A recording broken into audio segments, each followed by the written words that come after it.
Introduction to Module 1. Let's see what are you going to learn in Module 1. What's the title? Construction Knowledge about Australian Residential Industry. Now, why do you need to have the construction knowledge? Well, when you don't have the construction knowledge, how can you communicate with the builder? How can you be an independent structural engineer and work on the designing projects when you don't know how things are built in Australia? So in this module, you will learn about the common products and terminology and different professionals such as building surveyors and that are involved in a residential project in Australia, and how to communicate with them and what are their responsibilities and so on. But let's have a quick look at the material, just a brief to just give you an idea of what you're going to learn in Module 1. Okay, as you see, I'll be using lots of on-site photos, on-site videos, because you need to be able to see things, to visualize them, to understand them. So when I talk about brick pier, then you can see a photo showing brick pier, porch beam. What are the different types? You can have brick pier with solid brick pier, or you can have a brick pier just with a timber post inside and the brick around it is going to just be a facade, not a structural element. So I will run you through all the terminology using on-site photos and on-site videos I get out there, and I explain whatever you've learned in a video as well as images. And as you can see, everything will be highlighted, it will be so clear, and there won't be any confusion at all. Okay? So, knowing the terminology is one part, but then the other thing is you need to be able to read the architectural drawings.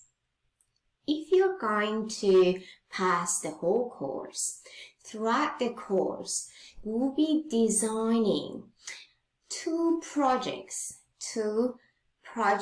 and these projects are going to be part of your portfolio. So you're going to slowly build up your portfolio. So I design two projects from the start to the end, step by step. And all you need to do is just to follow what I do. Okay? But part of that, you need to be able to first thing first read the architectural drawings. So you will be given two sets of drawings, and if you're only purchasing Module 1, you will do the parts relevant to Module 1, and if you're purchasing the whole course, then you'll be doing all the parts for all modules. So once again, two sets of drawings, and in each module, we'll do parts of the project for each project. Okay, now after you learn how you how to read the architectural drawings, then you should be able to put the structural layout together.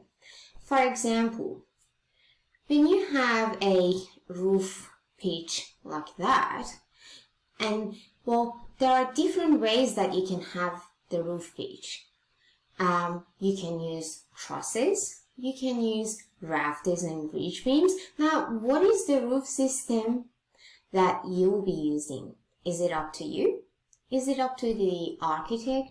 And if the architect tells you that he or she is planning to use a truss roof system, then how would you tackle that?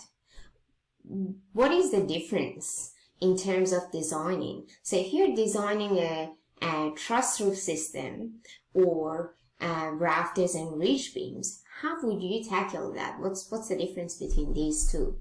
Which we will cover that as well.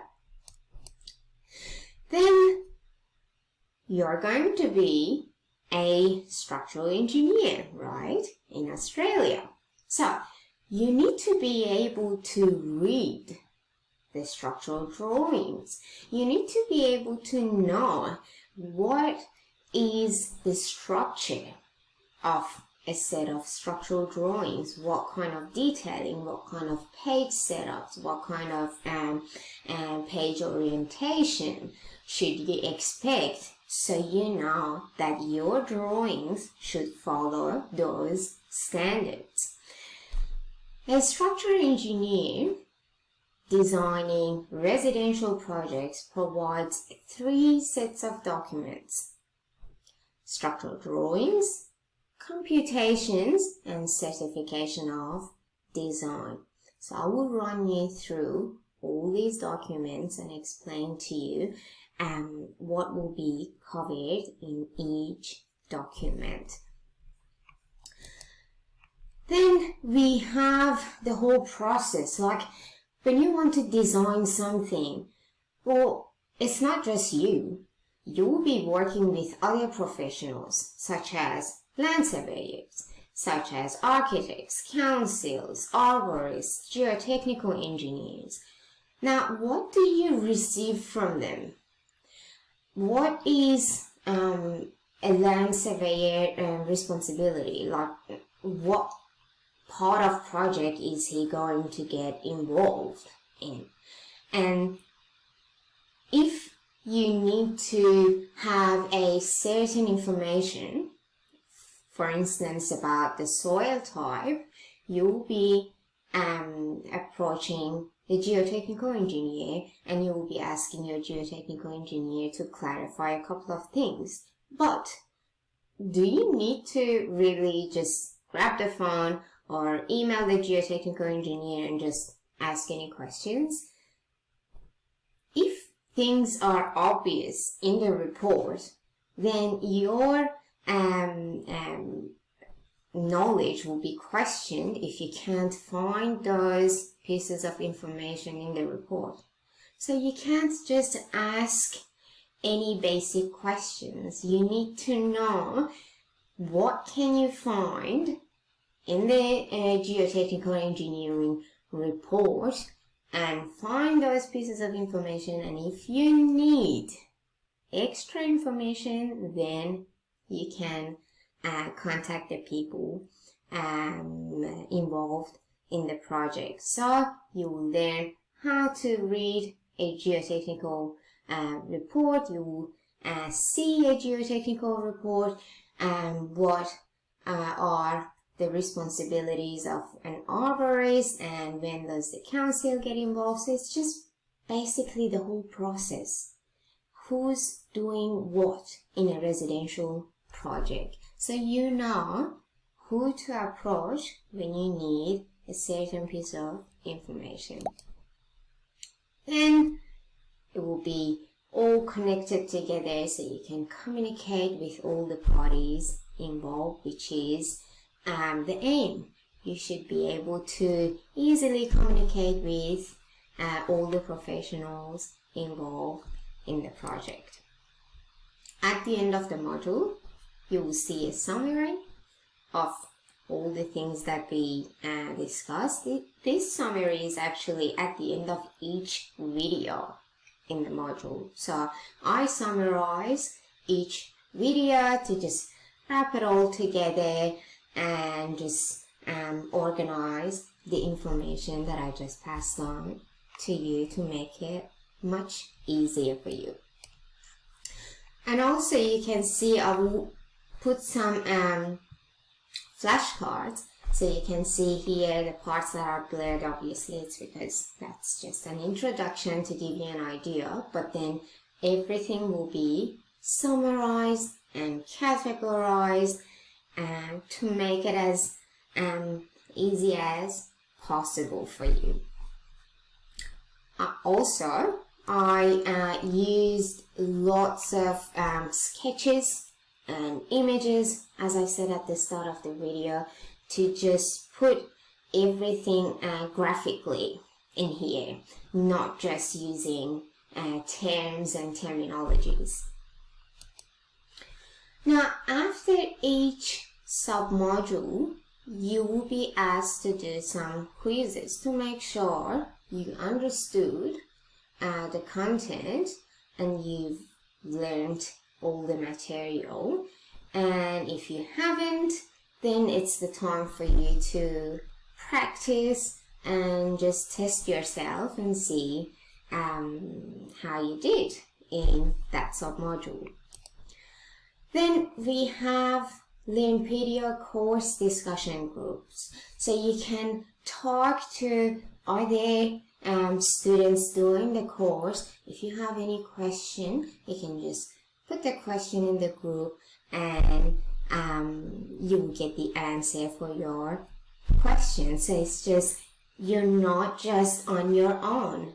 You're in contact with other students that are doing the course with you at the same time, but obviously they're not in the same place. But with today's technology, and thanks to the internet and all the online platforms that we have access to, that's not an issue anymore. So if you have any questions, you can pop the question in the group and just share ideas and answers and help each other out.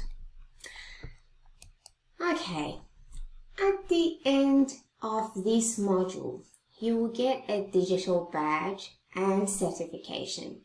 Now, what's a digital badge? A digital badge is an electronic badge that you can put on your LinkedIn profile. So this way recruiters can see the badge, and when they click on it, they can read what have you learned in this course. Also, you will be given a hard copy of the certification as well, in case you need it for any other purposes such as registrations and so on. If you purchase the whole course, you're gonna have internship as well. So part of our packages, we've got the course and internship together. So if you purchase the package that comes with internship, then you will get other projects to work on during your internship, and you will be in touch with students doing the course from anywhere on this planet Earth. So it's not like you're just limited to who you have available in your country. There's no limit. So I will be assigning projects to you throughout the internship, and then once you start the project, as you go, as you work on the project, you check your results with the results that I put on the platform. So you get to compare and see what part is not right. Okay, so that's part of the internship. Not only throughout the course, if you purchase the whole course, you will do 2 projects from the start to the end, which is 2 projects in your portfolio. But if you purchase the internship, you will have other projects as well in your portfolio, so you get to practice more and more and more till you become master at it. Okay, now there's another part, digital badge and certification, but this digital badge and certification is if you pass the whole course. So if you pass the whole course, then you will get a digital badge and certification for the whole course. But if you pass just module 1, you will get certification and digital badge for just this module, not the whole course. Now, considering all that, you having number of portfolios, you are being qualified and knowing all the little tips and points about designing residential projects in Australia. When you apply for a job, of course, you're going to win, right? So, I provided all the things that you need in terms of practical information, technical information, and the support, and the portfolio. All you need to do is just to do your best and do the course to the best way you can, and there's no doubt that you can't get a job. It's so easy. All you need to do is just to get the information and work on it. Alright, I can't wait to see you in Module 1, and I can't wait to see you throughout the whole course.